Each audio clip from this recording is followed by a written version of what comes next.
de plus en plus bas. C'est là que ça marche pas. Là. Tu veux faire de l'activité physique à ce stade-là, ben tu manges à ce stade-là. C'est le même, ça marche. C'est la physiologie 101, c'est ce qu'ils nous apprennent à l'université. Donc, premier piège. Deuxième piège, les gens, ben là, c'est la pilule miracle. Là. Ça, là, on les voit là, en ce moment, là, les pubs, là, on les voit passer. Là. La petite pilule miracle. Là. Il y a la petite pilule miracle chimique qui, elle, oublie ça. Là. Ils n'ont aucune idée de ce que ça a comme impact dans le corps humain. Là. Fait que c'est du poison. Là. Entre prendre ça, un ecstasy ou n'importe quelle autre cochonnerie de ce genre-là, moi, je vois pas de différence.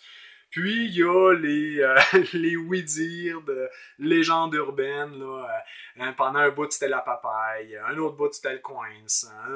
Je veux dire, un moment donné, c'est une racine. Puis, etc., etc. Fait que les font des beaux petits comprimés de ces produits-là, de ces fruits ou racines-là.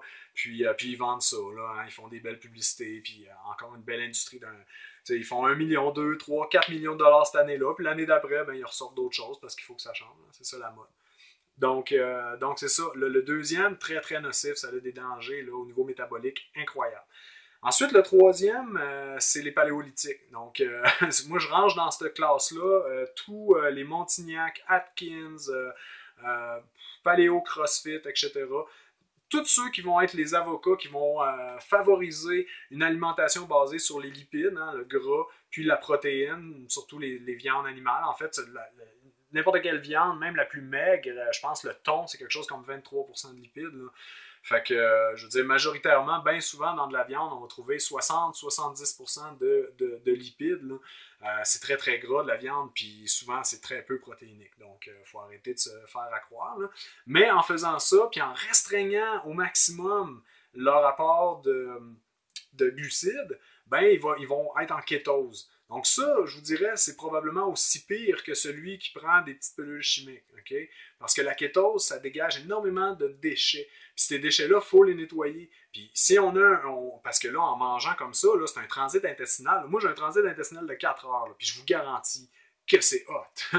c'est de l'énergie pure en bord. Là, c'est tout le temps boum. Mais ces gens-là ralentissent leur métabolisme.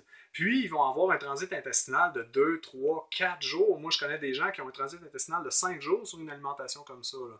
Donc ça, à long terme, ça mène vers cancer du côlon, problème de prostate, etc., etc., etc. Puis, le dernier courant qui est vraiment moins connu, puis écoute, moi, je vous conseille, allez voir Neil Barnard, Douglas Graham dans une moindre mesure, 90-10, 80-10-10.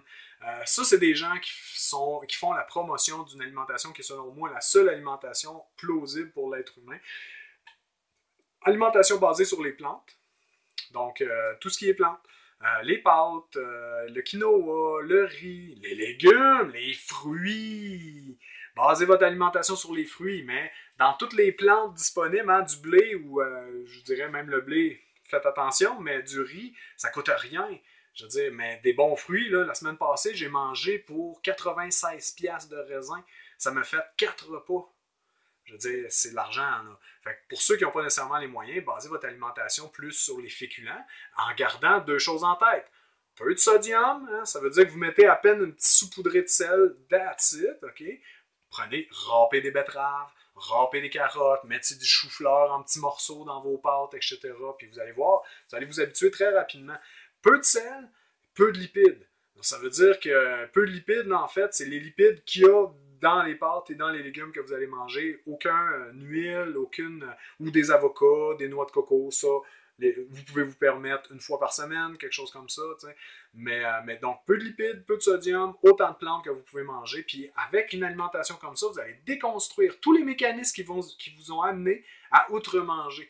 Hein, puis gardez toujours en tête, là, ça vous a pas pris 2 semaines là, arriver à 300 livres. Là. Okay? Puis j'en suis totalement conscient. Okay? Je sais exactement de quoi je parle. Pour ceux qui me connaissent, vous savez à quoi je fais référence. Là. Je veux dire, ça va vous prendre autant de temps à vous rendre à un état physiologique qui a de l'allure que ça vous a pris pour arriver à un état physiologique d'obèse à différents degrés. Donc, gardez ça en tête. Les plantes, il y en a énormément. Faites juste attention, sodium, lipides. Faites bien attention à ça. Puis, gardez ça. Là. Tout ce qu'il vous reste à faire après, là, c'est de vous laisser aller. Hein? Moi, chez nous, j'ai plus d'animaux morts, j'ai plus de produits laitiers. je me laisse aller, prends ça relax, je mange autant que je veux, pas de restrictions caloriques, je peux aller, j'ai enfin de l'énergie pour aller m'entraîner, j'ai pas besoin de stimulants qui vont destroyer, qui vont détruire toutes mes glandes. Donc, c'est la meilleure manière. Puis, je vous dirais, moi, j'ai commencé cette alimentation-là le jour de l'an. Donc, je vous recommande, peut-être c'est un bon moment pour la plupart des gens. Le jour de l'an, on vide les armoires. Hein. Souvent, on arrive à la fin du temps des fêtes. Là, on a beaucoup mangé, on a fait des recettes, etc. Donc, les armoires sont vides. Très bon moment. La prochaine épicerie que vous faites, plante. Puis, prévoyez un moment de transition. Hein. Très important. Un 6 mois de transition où est-ce que vous allez vous permettre d'en revenir en arrière. Là-dessus, à la prochaine.